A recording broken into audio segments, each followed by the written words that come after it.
예, 오늘 저희 여러분들과 함께 고난 중에서도 하나님을 신뢰하자라는 제목으로 히브리서 12장 5절 13절 말씀을 함께 나누려고 합니다. 여러분, 우리가 믿음을 지킨다는 게 쉬울 것 같죠? 참 어렵습니다. 믿음을 지킨다는 게 너무 어려워요. 왜 어렵습니까?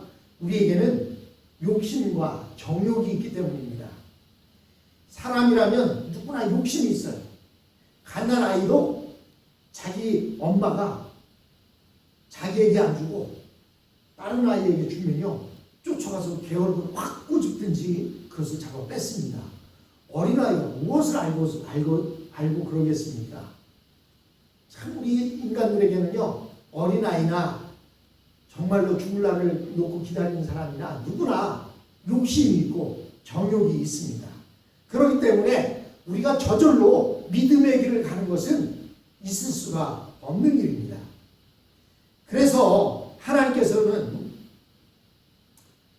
우리로 하여금 욕심과 정욕으로 이 세상의 것을 붙잡고 있는 그것을 떼어놓으려고 하십니다.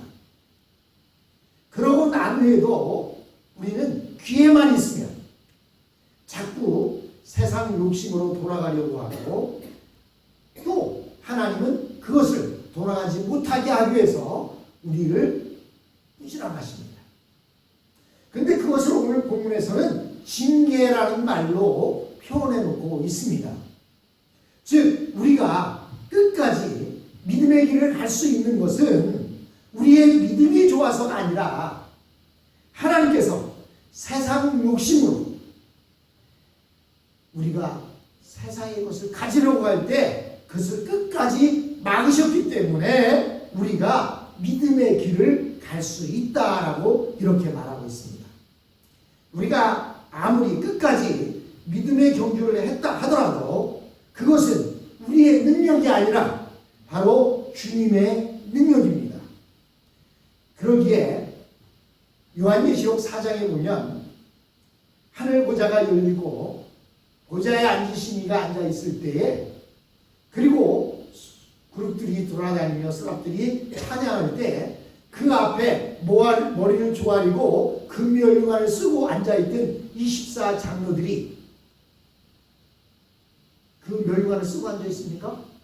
그것을 벗어서 주님 앞에 드리는 모습을 볼 수가 있습니다. 왜 면류관을 벗어서 주님 앞에 드릴까요? 이 면류관은 내가 믿음을 잘 지켰기 때문에 주님이 주신 것이 아니라 그것은 주님께서 우리를 지켜주셨기 때문에 우리가 이 면류관을 받은 것입니다. 그 의미로 그것을 벗어서 드리는 겁니다. 옛 성경에는 그것을 벗어서 주님 앞에 던진다 이렇게 되어 있는데, 우리가 새롭게 가지고 있는 개역개정에서 보면 24장로들이 보좌에 앉으신 이 앞에 엎드려 세세토록 살아계신 이에게 경배하고 자기의 간을 보좌 앞에 드리며 이르되 우리 주 하나님이여 영광과 존귀와 권능을 받으시는 것이 합당하오니 이렇게 노래하고 있습니다. 우리가 믿음을 지켜서 나중에 하늘 보좌 앞에 나아갈 때에 그것을 우리가 믿음을 지켰다기보다는 주님께서 우리를 믿음을 지킬 수 있도록 막아주셨기 때문에 우리가 주님 앞에 나아갈 수 있다라고 이렇게 말하는 것입니다.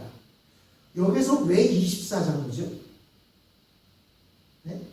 요한계시록에 지금 보니까 24장로들이 주님 앞에 보좌 그 관을 벗어드리면서 하나님을 찬양하잖아요. 왜 24장로예요? 예, 이 24장로는 구약을 대표하는 12지파와 신약을 대표하는 12제자, 그래서 24장로가 되는 겁니다. 구약과 신약을 다 아우르는 대표자들을 이야기해서 24장로라고 말하고 있는 것입니다. 우리는 이 세상에서 하나님께서 내가 좋아하는 세상의 돈이나 명예나 자랑거리를 우리에게서 빼앗아 간다 할지라도 우리는 하나님을 신뢰해야 합니다. 하나님이 그것을 빼앗아 가시는 것은 하나님이 우리가 그것을 가지는 것을 싫어해서가 아니라 하나님이 우리로 하여금 믿음을 지켜야 하기 위해서 그것을 빼앗아 가시는 것입니다. 또 내가 이 세상에서 그렇게 바라던 것들을 하나님께서 주시지 않는다고 해서 하나님을 원망할 필요가 없습니다. 그래도 우리는 하나님을 신뢰해야 합니다. 왜냐하면 하나님은 우리에게 더 좋은 것을 주시기 위해서 그것을 안 주시고, 또 그것 때문에 세상으로 나가서 믿음을 지키지 못할까 봐서 하나님께서는 주시지 않는다는 사실입니다. 오늘 본문 5절로 8절에 보니까 이렇게 말하고 있습니다. 또 여러분은 하나님께서 여러분을 향하여 자녀들에게 말하듯이 하신 이 권면을 잊었습니다. 내 아들아, 그의 징계를 가볍게 여기지 말고 그의 꾸지람을 들을 때에 낙심하지 말아라. 주님께서 사랑하시는 사람을 징계하시고 받아들이시는 아들마다 채찍질 하신다. 징계를 받을 때 참아내십시오. 하나님께서는 자녀에게 대하듯이 여러분에게 대하십니다. 아버지가 징계하지 않는 자녀가 어디에 있겠습니까? 모든 자녀가 받은 징계를 여러분이 받지 않는다고 하면 여러분은 사생아이지 참 자녀가 아닙니다. 라고 이렇게 말하고 있습니다. 여기서 사생아라는 게 뭐예요? 사생아라는 말이 뭐죠? 아버지가 없이 태어난 사람. 아버지가 죽어서 내가 태어났을 때는 아버지가 돌아가셔서 없는 그러한 자녀를 사생아라고 말하는 겁니다. 아버지가 있다면 아버지는 자녀가 잘못했을 때 당연히 징계하는데, 아버지가 있다고 하면서도 징계하지 않는다면, 또 여러분이 징계를 받는 것을 싫어한다면, 아버지가 징계하지 않는다면 그 아버지는 그의 친아버지가 아닐 것이고, 그 징계를 받지 않으려고 한다면 그 사람은 사생아이지 참자녀가 아니다라고 이렇게 본문은 말하고 있습니다. 하나님께서 우리를 마음대로 세상에 나가지 못하게 하시는 이유는 우리가 하나님의 친아들이기 때문이요 친딸이기 때문입니다. 만일 우리가 아무리 세상 욕심대로 나가도 가만히 내버려 둔다면 결코 하나님의 자녀가 아니기 때문입니다. 어린아이들이요, 옛날에 시골에서는 놀면 뭐 갖고 놀아요? 흙 가지고 놀지 않습니까? 근데 흙 가지고 놀면요, 노는 게 참 과간입니다. 그냥 거기다 오줌 싸놓고 그걸 가지고 흙으로 막 쭈룩쭈룩 해갖고 그거 가지고 막 가지고 놉니다. 그러면요, 지나가는 사람들이 어린아이가 그 자신이 싸놓은 오줌 싸놓고 그걸로 흙 가지고 막 이게 손으로 문치고 막 놀면 두 종류의 사람이 있어요. 한 사람은 지나가면서 아이 그 녀석 참 재밌게 노네 하고 지나가요. 이 사람은요, 그 자식들이, 그 아이들이 자기 자식이 아닌 사람입니다. 근데요, 오줌 싸놓고 그거 가지고 막 주물럭주물럭 꼴리고 막 입에다 바르고 입에다 집어넣고 하는데 그 부모가 지나가다 보면 어떻게 해요? 에이 그 녀석 참 잘 노네 이러고 지나갑니까? 아, 이 녀석아 왜 더럽게 그렇게 놀아 하고는 빨리 데리고 가서 어떻게 해요? 가서 몸을 씻기고 옷을 갈아입히고 그렇게 합니다. 그리고 그렇게만 하는 게 아니라 데리고 가면서 엉덩이 볼기 잡고 때리면서 아, 이 녀석아 그래 응? 네 오줌 싸놓고 그거 가지고 놀아? 이렇게 화를 냅니다. 여러분, 화를 내는 사람과 화를 내지 않는 사람, 화를 내는 사람은 그 어린아이의 부모이고 화를 내지 않는 사람들은 부모가 아닌 사람들이에요. 그러니까 그냥 노는 거 보면서 그 녀석 참 재밌게 노래 하고 지나가는 겁니다. 여러분, 하나님이 사랑하는 자녀들이라면 하나님의 징계가 있기 마련입니다. 물론 잘하는데도 징계한다는 얘기 아니에요. 그릇된 길로 가려고 할 때는 매를 들기도 하고 징계를 한다고 말하고 있는 것입니다. 그런데 그 징계를 받으려고 하지 않는다면 그 사람은 참자식이 아니라는 것이죠. 여러분, 미국에는 다문화 가정들이 많이 있습니다. 다문화가 아니라 부모가 다른 가족들이 많이 있어요. 그러다 보니까요, 내가 내 배로 난 자식이나 내가 직접 난 자식 같으면 막 엉덩이도 때리고 이러면서 가르치는데요, 데리고 들어온 자식들은 그렇게 함부로 잘 못합니다. 왜냐하면요, 그렇게 가르치려고 하면 받아들이진 않아요. 당신이 뭔데 왜 나한테 그러냐고 이렇게 대들면 할 얘기가 없습니다. 그러면 우리는 하나님의 징계가 없다면 그 사람은요, 나는 잘못을 해도 하나님이 나를 징계하지 않으셔. 하나님 참 좋으신 분이야. 그렇죠. 좋으신 분이에요. 그러나 하나님이 그의 아버지는 아니라는 사실. 우리가 그릇된 일로 가면 하나님이 내 아버지시라면 반드시 징계하게 되어 있습니다. 근데 오늘 본문에 보니까 이 히브리서 저자는 육신의 부모가 자식을 야단치거나 때리더라도 자식은 부모를 공경한다는 것입니다. 즉 부모가 지금 나를 죽이려 하는 것이 아니며 나를 사랑해서 그렇게 한다는 것을 그들은 믿는다는 뜻이에요. 자식은 부모가 야단을 친다고 해서 집을 가출해버리거나 경찰에 신고하지 않을 것입니다. 그것은 그 부모를 믿기 때문입니다.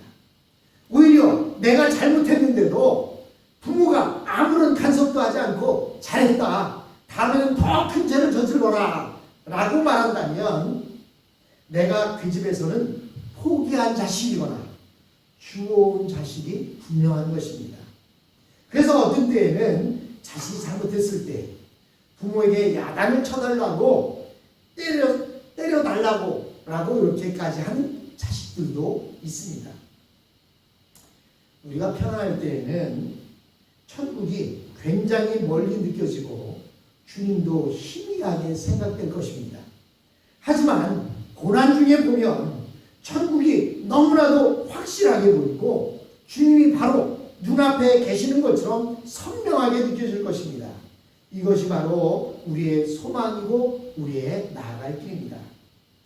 하나님께서 우리를 사랑하시지만 세상 복만 잔뜩 주신다면 믿음의 길을 갈 사람은 아무도 없을 것입니다. 여러분, 우리가 왜 예수 믿습니까? 처음에 예수님을 만났을 때를 한번 생각해 보세요. 뭔가 어려운 문제가 있고 힘든 일이 있고 괴로운 일이 있을 때 주님을 찾게 되고 그 안에서 주님을 향한 그 믿음이 우리에게 들었던 그런 기억이 있을 것입니다. 그래도 우리는 하나님께서 우리를 그렇게 바른 길로 가기를 원하시는데도 징계를 하시고 또 그것에 돌이켰을 때 참아내시면 그럼 욕심이 안 생겨야 되는데 안 생깁니까? 언제 그랬냐는 듯이 또 욕심이 생깁니다.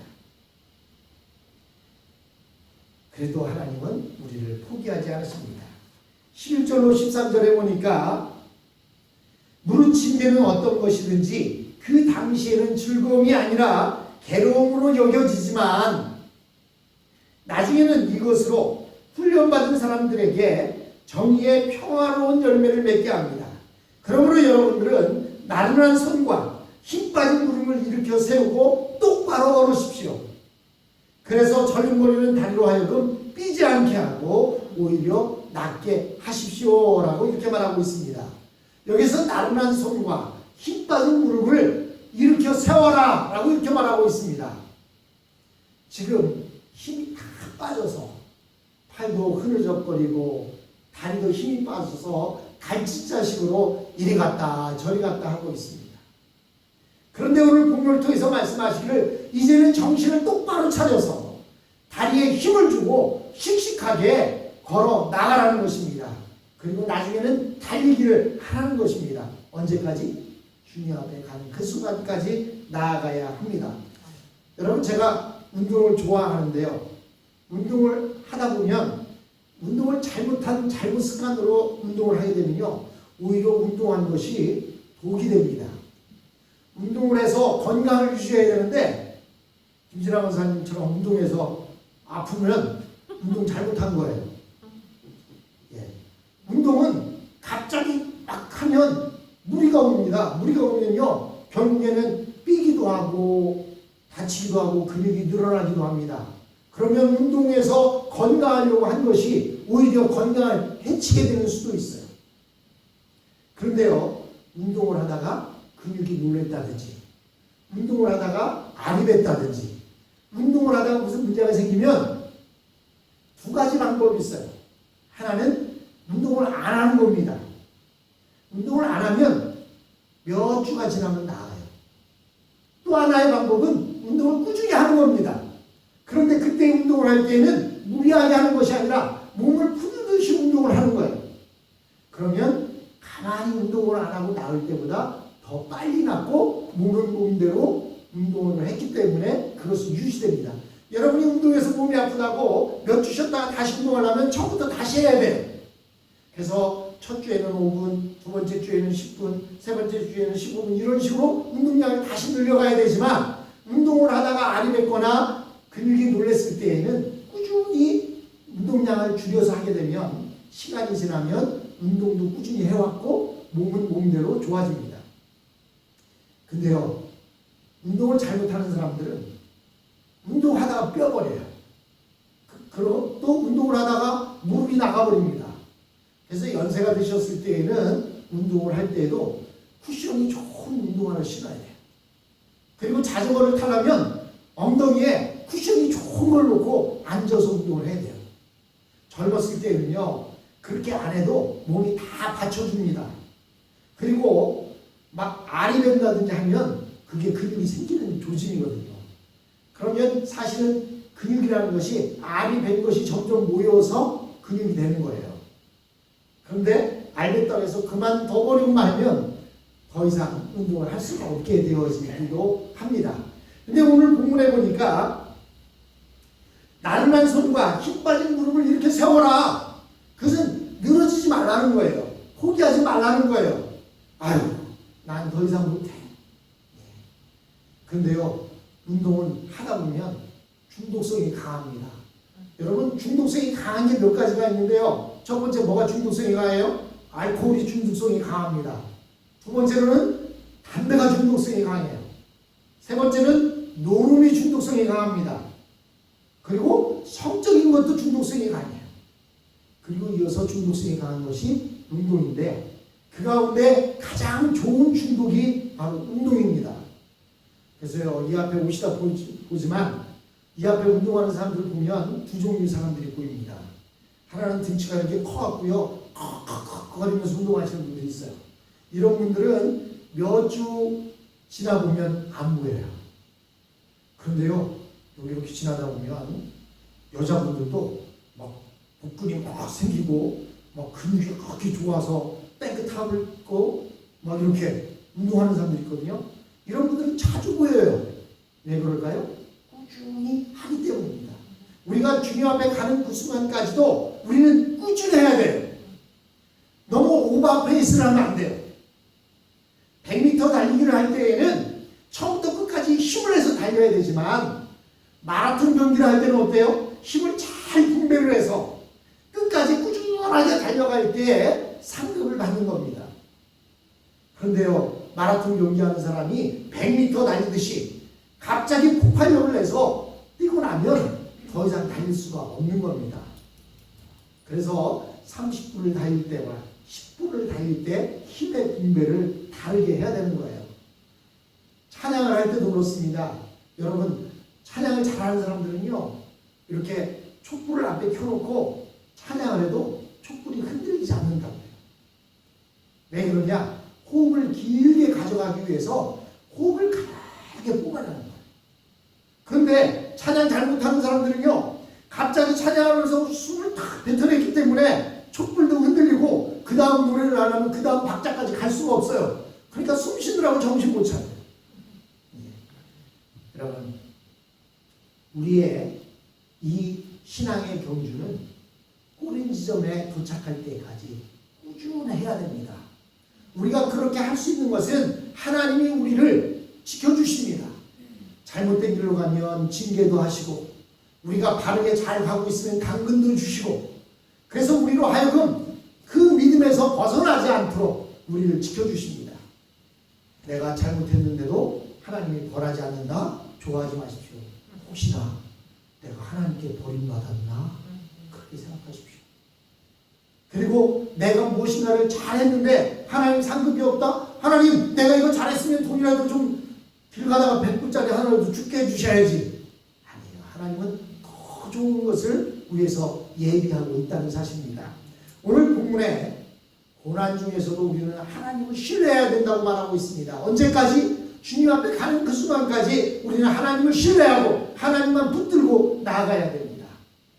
그리고 가는 동안에 여러 가지 우리를 유혹하거나 욕심으로 인하여 우리가 넘어지려고 할 때 하나님은 우리를 징계하신다는 사실. 여러분, 우리가 믿음을 이루려고 할 때 하나님이 징계하시면 내가 진짜 하나님의 자녀구나 이렇게 생각하시고 그 징계 때문에 하나님을 원망하는 것이 아니라 하나님을 감사하고 하나님 앞에 돌아오는 우리의 모습이 되어야 할 줄로 믿습니다.